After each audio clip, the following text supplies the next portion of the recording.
Le rapport Duron sur les infrastructures de transport propose de mettre en oeuvre une politique de dénavigation sur les 20 % des tronçons du réseau fluvial les moins empruntés, soit près de 1 000 kilomètres de voies navigables. Cette recommandation, si elle était suivie, aurait des conséquences dramatiques pour une large proportion du territoire. La fermeture de ces canaux, c'est l'isolement de nombreuses villes et villages qui drainent aujourd'hui des flux par le transport fluvial. C'est encore l'appauvrissement de nombreux sites touristiques privés de leurs visiteurs et délaissés en termes de voies de transport. C'est enfin une perte de ressources nettes pour les territoires et la porte ouverte à un exode des populations. Supprimer des voies navigables, Madame la Ministre, c'est affaiblir notre maillage territorial. À l'heure où les débats sur la réforme ferroviaire se concluent, vous avez saisi toute l'importance de maintenir un aménagement durable de notre territoire en souscrivant à la préservation de dessertes isolées ou rurales.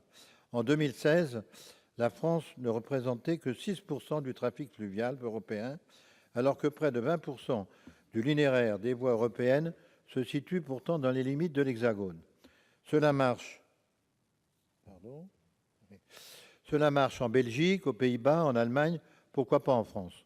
Ne renonçons pas à la mise en oeuvre du canal Seine-Nord et à la préservation des petits canaux. Madame la ministre, j'ai compris que vous n'envisagez pas, d'après vos propos, de mettre en oeuvre la politique de dénavigation présentée par ce rapport, mais qu'au contraire, vous envisagez de développer le réseau de transit ferroviaire fluvial international et de longue distance pour encourager nos entreprises de transport à plus de compétitivité et à une plus grande intermodalité. Merci beaucoup. Merci. Madame la ministre.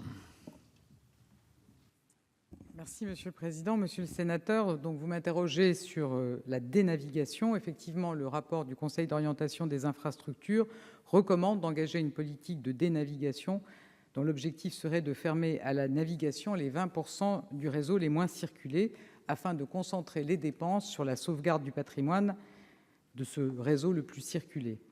Alors, il est vrai que certaines voies navigables, en raison de leur gabarit ou de l'important nombre d'écluses, ne sont plus adaptées au transport de fret et n'ont pas non plus de potentiel touristique.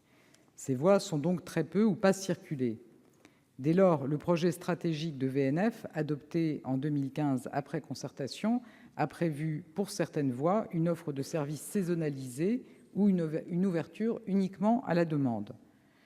Pour fixer les ordres de grandeur, sur les 245 millions d'euros de besoins d'investissement de régénération identifiés au niveau national, 145 millions, c'est-à-dire 60 %, correspondent à un socle de gestion hydraulique, 100 millions correspondent à la fonction navigation.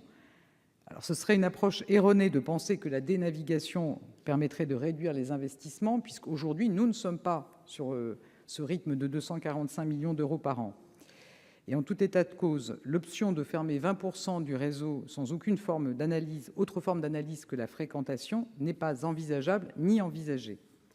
Pour autant, la fermeture de certains tronçons peut être envisagée, mais devra nécessairement être précédée d'une réflexion sur la cohérence du maillage du réseau, le potentiel industriel et touristique et les projets des collectivités locales.